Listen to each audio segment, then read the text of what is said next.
I'm sorry, bro. Like, Mm. bro, hepatitis is a thing. I had to deal with more than one wrestler that had hepatitis. I'm not going to mention names.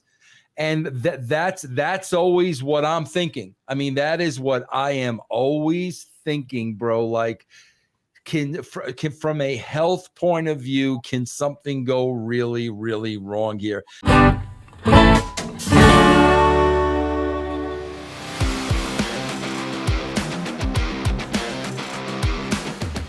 Let's talk about Kurt Angle. He lashed out at Swerve and Hangman for the blood drinking spot at the pay-per-view that they had, which was a very buzzing topic between their match against each other. He said they're dumb A's. Either that or they're just crazy. You know what? They're both talented wrestlers. They don't need to be doing that stuff. EC3 is someone who is a crazed lunatic maniac. Yeah, I'm nuts. What do you think of that buzzing spot between Hangman Page and Swerve Strickland of him drinking his blood? Man, it's I'm 50-50. I mean, I don't love it. I don't like the idea for it being in wrestling. I don't like what's the concept. What I really didn't like about it is that if we're portraying one as the babyface and one as the heel, it just seemed kind of backwards. Good point. But dude, I'm not going to stop anybody. I mean, from going outside the box. Like if I build up this crazy, dumb, idiotic, way over the top death match with Cardona for NWA, and we did that, would we be raved or would everybody just, poo-poo right on it? Not that I would. So like, I don't love it, but like they did it, and I don't. How does it work within the story, I guess, would be how I decide, like, did the blood power him up to make a comeback? Did the blood drinking drain him?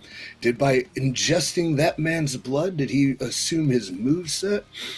Or was it just for shock value? Like, It is what it is. They go out there, they tried something, people are talking. End of the day, what's a wrestler's number one job? To get attention. And it got that. Vince, what do you think about wrestlers drinking each other's Bro, blood? I'm just listen, man. I'm more of on the health side. I'm sorry, bro. Like, bro, hepatitis is a thing. I had to deal with more than one wrestler that had hepatitis. I'm not going to mention names.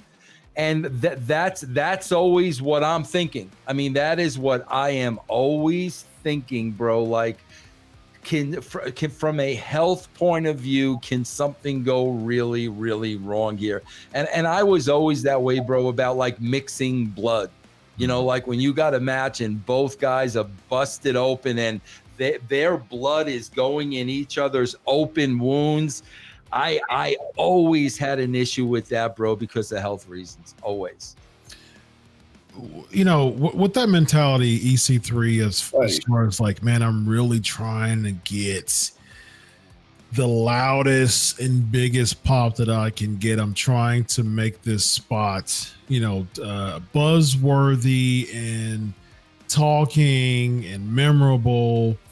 But Swerve was the one who actually got over. Like he was the one who went over, that match, and he's the one that people were saying like he's a main event talent and it really elevated him. And he wasn't even the one who did the spot. So, how does this help Hangman Page at the end of the day, though? I think the health thing, he's 100% right, and that's gross. But I'm never going to take anything away from somebody trying something, even if it's the most asinine and ridiculous and unsafe thing as possible, because at the end of the day, it's almost what you have to do, or you feel you have to do. I think you could just tell effing really good story with context and character development and reasons behind the things you do. And again, my one thing is, what was the reason behind it? I do think like Swerve had a star-making match in a lot of people's eyes. Cool. Hangman's been on top there for a while. Cool. The match itself, Swerve came off as the biggest babyface of all time, and Page came off as like a heel, and that didn't fit the story I thought it was going to go. And I just think it's like all the things we do, anyone does, and like the modern, like all the moves, this, whatever. If we can do them all, we can evolve the business however much we want. But at the end of the day, within the confines of telling a story that is digestible, I think is important. And like if he drank the blood and like, first off, that's the biggest part of your match. So it should probably be towards the end. But like if Swerve's making him suffer and torturing him for 15 minutes and like he finally gets his opening and then he gets, Swerve and now he's colored and whatever. And he's having that moment and now he's drinking it. And then it like fires up this wild comeback where the guy's getting his ass kicked all across the building. Bang, bang, bang. Then you go into the back end with all the near falls. Yeah, that's it. I don't know. The context, right? Yeah, but is there any? I mean, is there any context in AEW other than trying to get the? No, if there was, it would be really good. It would be really good because there's so many good wrestlers there. Oh yeah, absolutely. Like if they can just put meaning behind the things they do, and like, I don't know why you have so many great minds over there too. Like with agents and veteran talent, like. But doesn't Tony Khan want to take over everything though? Like even if people had like really cool ideas and things like that, doesn't he just want that veto power across the board? Maybe. I don't work for him, but then in theory he's become what he said he was going to be against the whole time. So it's like the end of that movie of Bruce Willis and Sam Jackson where we find out the whole time this guy's pulling the strings and he's the truly evil one. I don't know. But he's a matchmaker though. He's just a matchmaker. Like he just makes matches typically. Yeah. How hard is it to put Hangman Page versus Swerve Texas Death Match on a piece of paper? You're gonna get something good, right? Oh my god. Well, what can I do today? I don't know. Bryan Danielson versus Kenny Omega. Well, no kidding. That's gonna be good. Like writing names on a piece of paper, isn't brain science or rocket surgery. It's playing with toys at this point. Yes, indeed. EC3, if you are able to be head of drag it out of me, won't you, so I can get some clips. Indeed. EC3, if you're able to be head of creative in AEW, like if you were appointed head of creative, what are 2 or 3 orders of business that you would initially do as the head of creative of AEW? I would, with my heel, but everyone loves him, champ, MJF, I would put some sort of obstruction in his way where he has to evolve to a next level. Would you keep the devil storyline or ditch it? I'm not too familiar with it, so. Yeah, that's like the Who's Under the Devil Mask. It's kind of like a whodunit type of deal they're doing. Yeah, I mean, if you can get as long as the reaction pays off, right? So I don't know, like, who it could be, and I don't know what's going to get a reaction. Like, what name out there behind that mask would be, like, worth all the hype that it's had now? Sure, yeah. So, but then you can't debut someone new because everyone's going to be like, what was that? Mm-hmm. You know what I mean? I bring my champ up to a different level because I think he hasn't been pushed or challenged to, like, a higher level creative thinking where he has to go to a next level. He's been great for a very long time, but can he like get up a level? I don't know what else I'd do. Short of like I would establish it. They're working a niche audience with the slightly smart mark wrestling fans, I guess you say. Within the wrestling bubble, these people are going to be there regardless, no matter what. They're going to watch it. And if they're still there after all the other things that's happened, they're going to be there.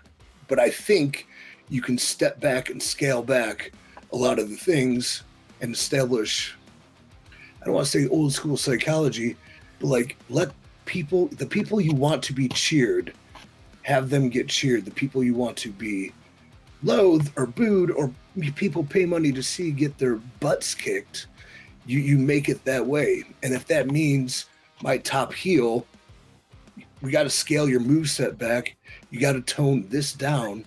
But at the end of the day, the matches aren't toned down because when you get towards the finishes, that's when all the stuff happens that you would want to do to make it competitive. But like, I would scale a lot back, and I don't think the fans would go anywhere. I think they'd be reprieved, that they can take a breath and just kind of watch it and like reacclimate to the formula.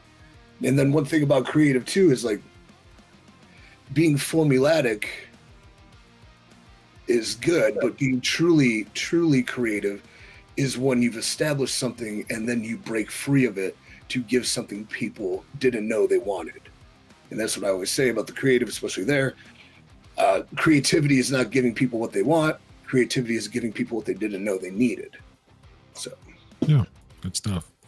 Ladies and gentlemen, we have EC3 in the middle, the man in the middle, former TNA World Heavyweight Champion 2-time, current NWA Worlds Heavyweight Champion, which makes him an EC 3-time.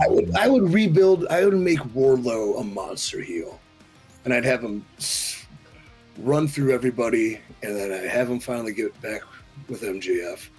I'd have him run through him, and I'd make MJF as a protagonist fight his way back to the insurmountable challenge to then figure out who he really is. That's something I'd do. MJF is just such a good heel, man. He's so good as a heel. Yeah, behind him, but when you say he's a good heel, it means you like watching him. So that means he's a babyface sometimes too. That you're not going to hate if he doesn't have to change a thing about him. He just has to put that, language behavior towards people you actually don't like. I mean, to his credit, he's been doing good babyface work too, because it's really put layers on his character though.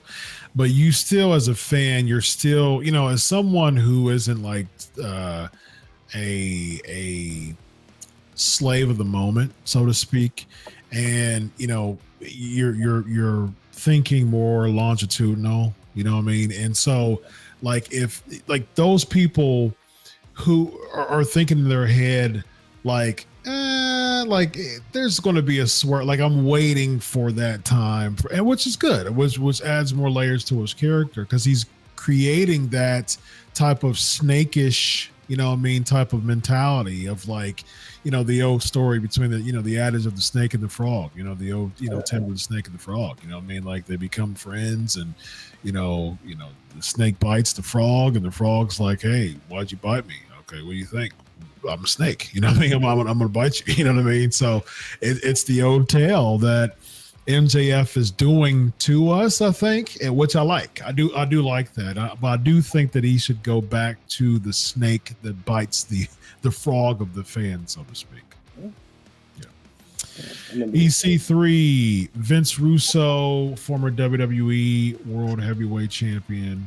Former WCW. I won the WWE title? Yes, indeed. Nice. Yes, indeed. Yeah, former WWE Head Writer, former WCW World Heavyweight Champion. If he had his way, ladies and gentlemen, he would be WWE World Heavyweight Champion too. And then he would get absolutely canceled more than he's even now, man. EC3 was just combing his hair with a knife. I found that very interesting. Do that one more time, man. Look at that, huh? Look at that. Look at that. Combing his hair with a knife, man. That's who's cooler than EC? Goes to show how wild and crazy he is, man. He's living on the edge of a lightning bolt. Give me your blood, I will drink it both. Cork and Hall, ladies and gentlemen. Cork and Hall. Vince Russo, EC3. I'm Dr. Chris. This is the Wrestling Outlaws. Have a good night, everybody. Solo.